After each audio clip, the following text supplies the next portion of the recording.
విజయవాడ భవానీపురంలోని జోగి నగర్లో ఇలా కూల్చివేతలు కొనసాగాయి. లక్ష్మీరామ కోఆపరేటివ్ బిల్డింగ్ సొసైటీలో నిర్మాణాల్ని కూల్చివేశారు. అయితే గత 12 సంవత్సరాల నుండి తాము అక్కడ నివాసం ఉంటున్నామని, 1981 నుండి ఈ ఇష్యూ కంటిన్యూ అవుతూనే ఉంది. ఈ కేసు కూడా సుప్రీంకోర్టులో ఉందని అక్కడ నివసిస్తున్న వాళ్ళ ఎవరు ఇళ్ళైతే కూల్చివేశారో వాళ్ళు చెప్తూ ఉన్నారు. ఆక్రమించిన సొసైటీ వెంచర్లో భూములు కొనుగోలు చేసి అప్పుడే నిర్మాణాలు చేశారు. అయితే సొసైటీ భూమిని దొంగ రిజిస్ట్రేషన్లతో కొందరు దళారులు అమ్మేసినట్లు తెలుస్తోంది. కోర్టు ఆదేశాలతో 42 నిర్మాణాల్లోని కూల్చివేశారు. అయితే అధికారులతో ఇళ్ల యజమానులు వాగ్వాదానికి దిగారు. ఇళ్లు కూల్చివేస్తున్న సమయంలో వాళ్ళని ఆపే ప్రయత్నం చేశామని, కాళ్ల వేళ్ల పడినా వాళ్ళు ఏమాత్రం కనికరించలేదని, అసలు విషయం ఏంటో తెలుసుకొని, అంటే ప్రస్తుతం సుప్రీంకోర్టులో కేసు ఉండగా ఎలా కూల్చివేస్తారంటూ అక్కడ కొంతమంది స్థానికులు అడిగే ప్రయత్నం చేశారు. అయినా ఏమాత్రం వినకుండా జేసీబీలతో ఇలా కూల్చివేతలు మొదలు పెట్టారంటూ అక్కడి బాధితులు చెప్తూ ఉన్నారు. దానికి సంబంధించిన విజువల్స్ ని చూస్తున్నాం మనం. సొసైటీ సభ్యులతో కూడా వాగ్వాదానికి దిగారు. బాధితులు కొట్టడానికి ప్రయత్నించారు, ప్రశ్నిస్తూ ఉన్నారు. అసలు ఏంటి అంటూ తాము 12 సంవత్సరాల నుండి అక్కడ నివసిస్తూ ఉంటే ఇప్పుడు అనూహ్యంగా వచ్చి ఏకంగా నిర్మాణాలని కూల్చివేయడం ఎంతవరకు కరెక్ట్ అంటూ అక్కడ బాధితులు తమ ఆవేదనను వ్యక్తం చేస్తూ ఉన్నారు. అయితే ఉదయం నుండి ఇట్లా కూల్చివేతలు కొనసాగుతూ ఉండడంతో అక్కడ కొంత ఉద్రిక్త వాతావరణం ఏర్పడింది. సుమారు 42 నిర్మాణాలను ఇలా పూర్తిగా నేలమట్టం చేశారు అధికారులు. అక్కడ భారీగా పోలీసులు కూడా మోహరించారు. కూల్చివేతలు జరుగుతున్న సమయంలో అక్కడ నిర్మాణాలు ఎవరైతే కూల్చివేస్తున్నారో ఆ ఇంటి సభ్యులు వాళ్ళందరూ నిరసనకు దిగారు. సొసైటీ వాళ్లతో వాగ్వాదానికి దిగారు. అక్కడికి వచ్చిన పోలీసులు అలానే అధికారులు ఎవరైతే జేసీబీని పట్టుకొని వచ్చారో వాళ్ళని ఆపే ప్రయత్నం చేశారు.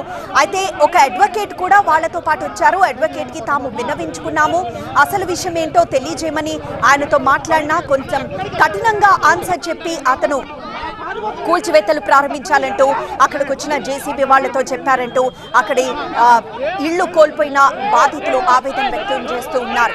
ఆ తోపులాట జరుగుతున్న దృశ్యాన్ని చూస్తున్నాం. అక్కడ వచ్చిన ఆ సొసైటీ సభ్యులను ప్రశ్నిస్తూ వచ్చారు. నిర్మాణాలు 12 సంవత్సరాల నుండి అదే ఇంట్లో ఉంటున్న తమ ఇళ్లని ఇలా కూల్చివేయడంతో తీవ్ర ఆవేదన వ్యక్తమైంది. బాధితులు కూడా బయటకు వచ్చి 12 సంవత్సరాలుగా మేము ఇక్కడే నివాసం ఉంటున్నాము, ఇష్యూస్ ఉన్నాయి లేదు అని చెప్పట్లేదు, కానీ తాము కూడా డబ్బులు పెట్టి కొన్నాము, ఆ విషయంపైనే తాము కోర్టుకు వెళ్ళామని, కోర్టుకి సంబంధించి సుప్రీంకోర్టులో ప్రస్తుతం నడుస్తున్నా అనూహ్యంగా ఎలా ఇలా బిల్డింగ్లని కూల్చివేస్తారంటూ అక్కడి స్థానికులు ప్రశ్నిస్తూ ఉన్నారు. పోలీసులు కూడా అక్కడ ఈ నిరసన వ్యక్తం చేస్తూ ఉన్న నేపథ్యంలో పోలీసులు అక్కడికి వచ్చి వాళ్ళని ఆపే ప్రయత్నం చేయడంతో పోలీసులతో కూడా వాగ్వాదానికి దిగారు అక్కడి స్థానికులు. మా ఫ్రెండ్ దండి, మా ఎక్స్ మిలిటరీ అతని స్థలం ఉంది. ఆ స్థలాన్ని వచ్చి కూల్చారు. 11 మాకు వాళ్ళకి సుప్రీంకోర్టులో వాళ్ళకి వస్తుందని చెప్పారు. అయినా కూడా వీళ్ళు ఆపకుండా నిర్దాక్షిణ్యంగా పొద్దున్న 8:30కి పోలీసు వాళ్ళని మొత్తం పొద్దున ఆర్డర్ కాపీ వస్తుందండి 11ంటికి అని చెప్పాడు. అయినా కూడా ఒక్కళ్ళు కూడా ఆర్డర్ కాపీ ఇదిగోండి, ఏం చేసుకుంటారో చేసుకోండి అని పోలీస్ డిపార్ట్మెంట్ నుంచి పొద్దున్నే వచ్చి స్కూల్ పిల్లలు వెళ్ళే టైంలో వచ్చి ఫుల్ అడావుడి చేసి అందరూ సైలెంట్గా ఉన్న టైంలో వీళ్ళు వచ్చి అడావుడి చేసి మొత్తం కూల్చేశారు. కోర్టులో కేసు నడుస్తూ ఉంది. హీరింగ్ వచ్చినప్పుడు వాళ్ళు ఆర్డర్ పాస్ చేసినప్పుడు మాకు కాపీ రావడానికి టైం పడుతుంది, 2 hours టైం పడుతుంది. ఆల్రెడీ బెంచ్లో రన్నింగ్ అవుతుందంటే మాకు సంబంధం లేదు అని మొత్తం కోల్ కొట్టేశారు. ఇప్పుడు ఆర్డర్ వచ్చింది, స్టే ఆర్డర్. మాకు కట్టించిస్తారా మా బిల్డింగ్లు? ఎవరు మాట్లాడుతున్నారు? ఎవరు మాట్లాడట్లేదు.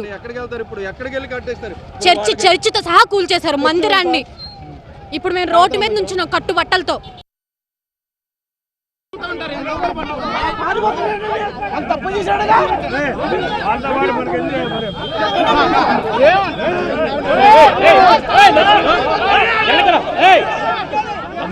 విజువల్ తీసుకో అంతే.